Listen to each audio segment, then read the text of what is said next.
안녕하십니까. 매일 아침 조간신문의 주요 기사를 분석해서 딱딱 풀어드리는 조간 딱풀 7월 8일 수요일입니다. 문재인 정권 들어서는 유난히 대형 금융 사기 사건과 관련된 여권 인사들이 있다, 이런 의혹들이 많이 제기가 되는 것 같습니다. 지금까지 대표적인 것이 아직도 수사가 진행 중인데 신라젠 사건, 유시민 노무현 재단 이사장 연루설이 계속 나왔죠. 본인은 부인을 하고 있지만 다른 또 정권 실체들도 뒤에 있다, 이런 이야기들이 나오고 있습니다. 또 라임 자산 운용 사기 사건, 이 사건도 여권 실체들이 그 배경에 있다, 이런 이야기들이 많이 나왔는데 새로운 또 스캔들, 또 게이트가 하나 터지고 있습니다. 옵티머스 자산 운용사, 여기에 청와대 주변 인사들이 연루가 되어 있다. 권력의 주변이 여기에 개입되어 있다, 이런 이야기입니다. 옵티머스 자산운용은 지금 5천억 원대 펀드 사기 의혹을 받고 있죠. 그걸 검찰이 수사 중인데 지금 펀드 환매 중단 사태로 많은 피해자가 생겼고 영업이 정지된 상태입니다. 사모펀드 운용사죠. 그리고 이 공공기관 매출 채권에 투자한다, 이렇게 그 투자자들을 속여서 그 명목으로 돈을 끌어모아서 실제로는 자신들과 관련 있는 회사에 투자한 그런 일종의 금융 사기 사건입니다. 그 사건을 중앙일보가 집중적으로 지금 보도를 하고 있죠. 처음에 이혁진 전 대표 의혹을 제기를 했습니다.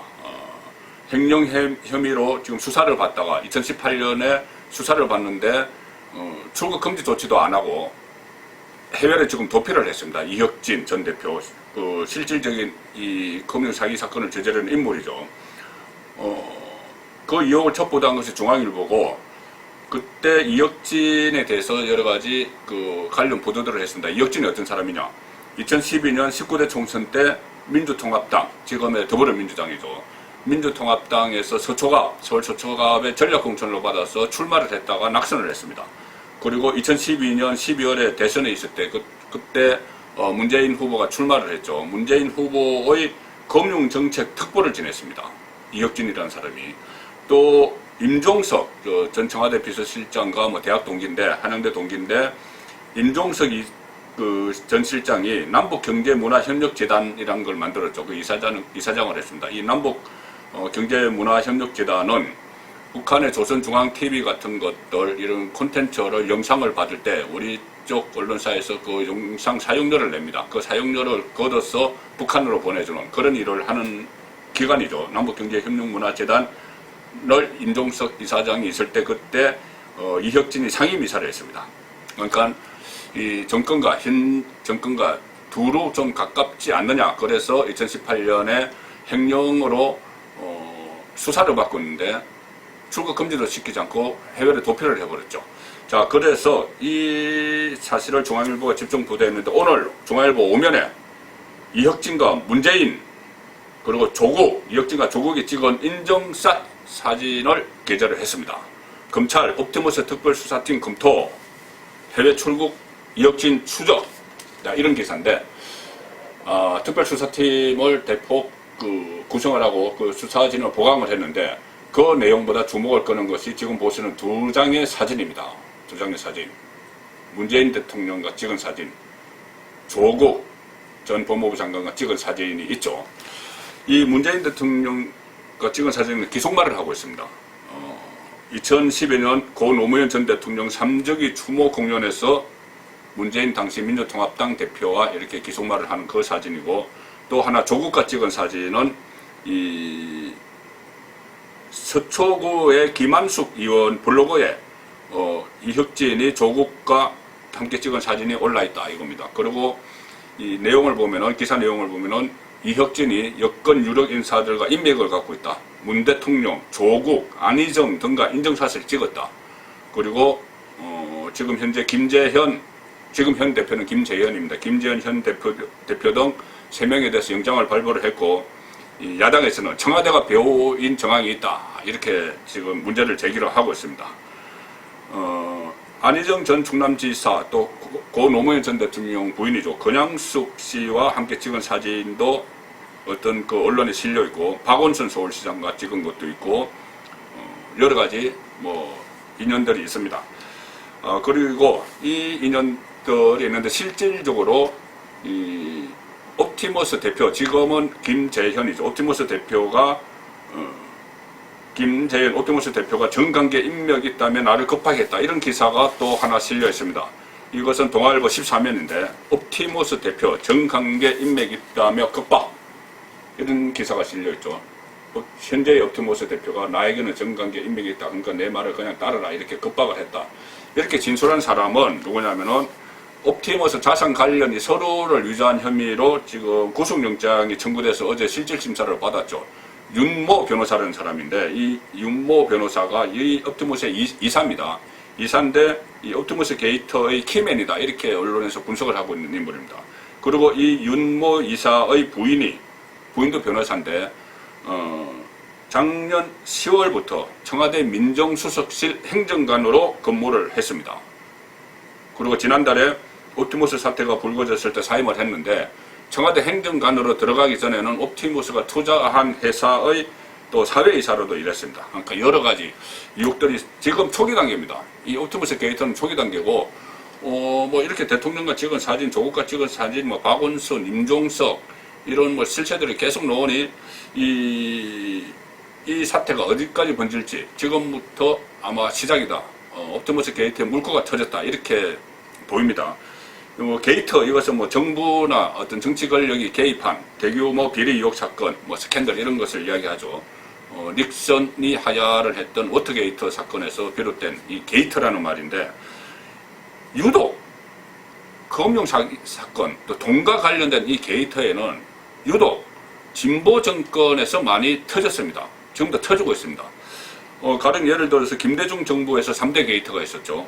이용호 게이터, 정현준 게이터, 진성현 게이터. 이게 전부 다 김대중 정부 때 일어났던 게이터 사건입니다. 금융 관련 사기 사건이죠. 그리고 노무현 정부에서도 뭐 그 유명한 박연차 게이터가 있었고, 이번 정부 들어서도 뭐 조국 게이터, 이런 것은 좀 별개로 하더라도 신라젠, 또 라임, 이번에 옵티머스, 이렇게 계속 게이터가 터지고 있습니다. 유독 도덕적 우월성을 과시 자랑하는 진보 정권에서 돈 관련 게이트가 많이 터지고 있다. 그 의미가 무엇일까요?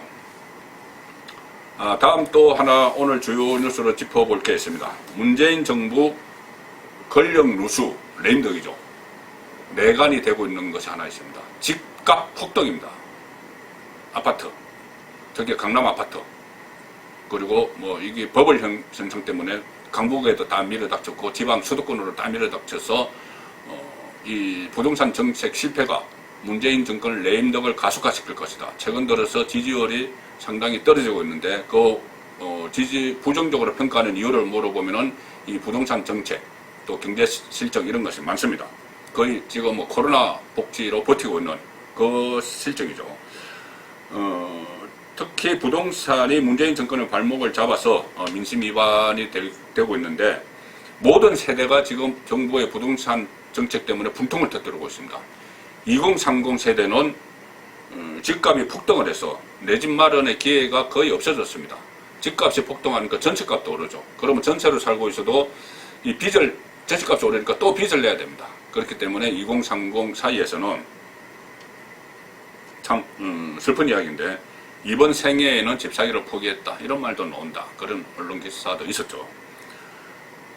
4050 세대는 직장이나 또 학군, 자녀들 학군에 따라서 좀 주거 이동을 해야 됩니다. 직장 가까운 데 가고 학군 좋은 데 가고, 이런 그 어떤 욕망이 있는 것이죠. 그런데 그 주거 이동 사다리가 끊어져 버렸습니다. 보통 뭐 빚을 내서 집을, 어느 정도는 빚을 내서 집을 사는 게 일반적인데, 지금 대출 규제를 강화해 버렸죠. 그러니까 이거 집을 또 옮길 수가 없습니다. 그 다음에 60세 이상은 또 어떻게 되느냐. 집을 한 채 가지고 있는데 보유세가 엄청 올라버렸죠. 그러니까 그렇다고 집 한쪽 떼서 뭐 세금 낼 수도 없고, 그래서 이 보유세 폭탄으로, 부동산 보유세 폭탄으로 60세대 이상도 불만이 가득합니다. 자, 그래서 이 여권은 이렇게 이야기합니다. 그 집권 세력은 이런 사태의 원인을 그냥 다주택자, 주택을 2채 이상 갖고 있는 사람들, 여기가 마치 공공의 적인 것처럼, 또 집값 폭등의 원인인 것처럼 이렇게 이야기를 계속해 왔습니다. 그런데 최근에 경실련이, 원래는 뭐 진보 정권 성향이죠. 경실련이 이것을 분석을 해서 자료를 공개를 했는데, 실제로는 이 다주택자를 집값 폭등의 원인으로 지목한 그들이, 집권 세력이 실제로는 다주택자가 많았다 이겁니다. 조선일보 일면을 보시죠. 이 다주택 부메랑, 지지층은 탈당 인증사. 다주택 때문에 집값이 이렇게 됐다. 정책 실패는 인정을 안 하고, 또 문재인 대통령은 수석보좌관 회의에서 국회 탓을 했죠. 국회가 세금을 제대로 세율을 안 정해줘서 그렇다. 반성은 없고. 그런데 이번에는 다주택자의 책임을 밀었다가 본인들이 부메랑을 당했습니다. 그래서 지지층이 민주당을 탈당하는 인증샷을 올리고 있다. 이 레임덕의 하나의 징조죠. 자, 다주택을 범죄 취급하더니 경실련에서 발표한 것이 여당 의원 42명, 지금 176명인가요? 176명 중에서 42명이 두 채 이상 보유를 하고 있다. 좀 더 구체적으로 조선일보 3면이 나왔는데, 박병석 아파트 값은 23억 올랐고, 국회의장 아파트 값이 23억 원이 올랐답니다. 강남이 가지고 있는데, 김홍걸, 김대중 전 대통령의 삼남이죠. 세 채 공시가 76억, 최고직 부자. 그리고 집권 세력의 주요 인물들이 가지고 있는 아파트, 두 채 이상 가지고 있는 아파트 쭉 되어 있습니다. 그 중에서 제가 아까 40몇 명이 그 두 채 이상이라고 했는데, 민주당 현역 의원 중에서 그 중에서 21명은 또 부동산 규제 지역의 다주택을 가지고 있습니다. 정치권에서는 김홍걸 의원이 세 채 76억 4,700만 원을 가지고 있는데, 서울 서초, 강남, 마포는 그 동교동 그 자택이죠. 얼마 전에 이복형인 김홍업 전 의원과 이 유산 분쟁을 벌이고 있는 그 아파트를, 그 주택을 제외하고도 강남, 서초와 강남에 또 아파트를 가지고 있습니다. 그래서 정치권에서는 김홍걸, 금수저 위에 통수저냐? 통수저. 금수저 위에 통수저. 대통령 아들이니까 대통령의 통수저냐? 이렇게 이야기를 하고 있는데, 제가 이 문제는 한번 짚어볼 필요가 있습니다. 제가 일전에 한번 말씀드린 적이 있는데, 김대중 전 대통령이 작고할 때 유산 상속으로 신고한 것이 이렇게 이 금액이 안 되는 것 같습니다. 그 부분은 제가 다시 한번 짚어보겠습니다. 그래서 이런 상황에서 결국은 이 레임덕의 한 원인이 집값이 되고 있는데, 레임덕이 시작되고 있다는 징조는 또 있습니다. 지지율이, 국정조사 지지율이 내려가는 것 외에도 또 있습니다. 가령 예를 들어서 정권 후반기가 되면은 보통 야당이 아닌 여당에서 대통령에게 반기를 듭니다. 일반적으로 정권 후반기에는 대통령의 지지율이 떨어지기 때문에 정권 재창출을 하기 위해서는 차별화를 해야 되죠. 다른 사람을 내세워서 정권을 다시 이어가야 되기 때문에 현직 대통령과 차별화를 해서, 그래서 역대 대통령들, 이명박 전 대통령을 빼고는 줄줄이 임기 마지막에 탈당을 했죠. 여당 탈당을 했습니다. 그런 쭉 이어져 왔습니다. 차별화 때문에. 그걸 탈당을 했는데, 지금도 민주당 쪽에서 지금부터 민주당 쪽에서 문재인 대통령과 각을 세우기 시작했습니다. 자, 이해찬 민주당 대표, 어제 보도가 됐죠. 집값 대책, 특히 이 부동산 대책과 관련해서 청와대를 공격을 하고 있습니다. 이해찬이 그렇게 하는 건 상당히 예사롭지 않은 것이죠. 아마 차별화의 시작이 아닌가, 레임덕의 징조가 아닌가, 그렇게 보입니다. 이렇게 이야기했죠. 당 회의에서 청와대와 정부가 정책을 결정한 뒤에 당정 협의를 하자고 하면 거부하라, 이렇게 당직자들에게 지시를 했습니다. 상당히 의미 있는 지시죠. 청와대와 차별화를 시작하는 거냐, 이런 분석이 나올 법합니다. 김태년 원내대표를 비롯해서 민주당 의원들이 또 청와대의 노영민 비서실장을 공격하고 있습니다. 노영민 비서실장이 몰매를 맞을 짓을 했죠. 본인의 지역구였던 또 지사로 출마를 하고 있는 충북 청주의 집은 팔아버리고 똘똘한 강남 아파트, 반포에 있는 아파트는 그대로 가지고 있는 그 행태에 대해서 야당에서도 그렇지만 여당 안에서도 대통령 비서실장을 공격을 하면서 일부 여당 의원들은 퇴임하라, 나와라 이런 이야기까지 하고 있습니다. 이것이 예사롭지 않은 레임덕의 징조고, 또 하나는 진보 정권의 함멸을 느끼어서 문재인 정권을 공격하는 진보 농객들이 늘어나고 있습니다. 원조는 어제 제가 말씀드렸죠. 원조는 진중권이고 뭐 강만중 교수, 강준만 교수를 비롯해서 여러 사람이 있고, 어제는 안치한 민중가요 가수라는 안치한 그 가수가 진보의 민낯을 노래하는 아이러니라는 곡을 또 발표를 했습니다.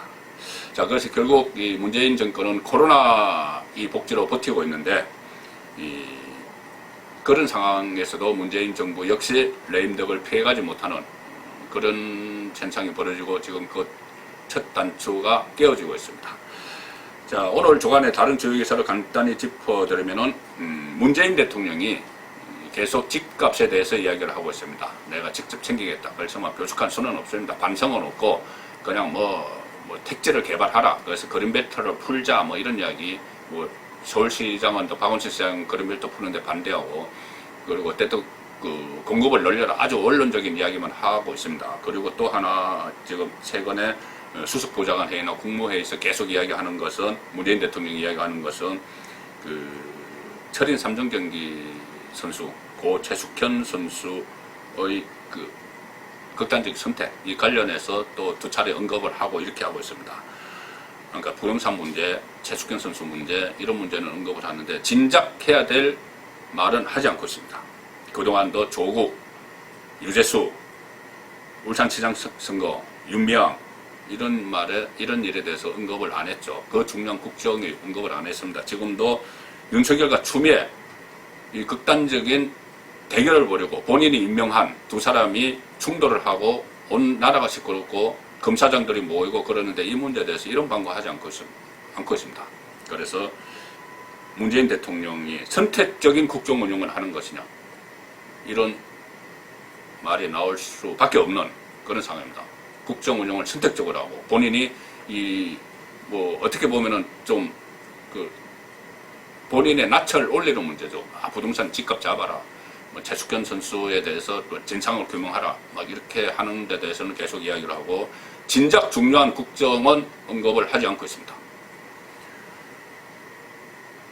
그 윤석열과 추미애의 충돌은 지금 좀 소강 국면을 보이고 있고요.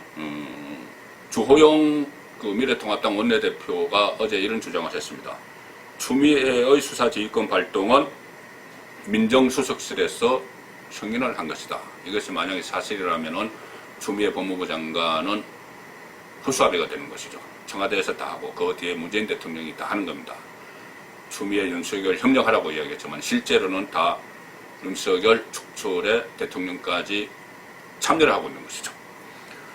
다른 주요 기사는 조국 전 법무부 장관이 웅동학원 환원 약속을 1년째 뭉개고 있다.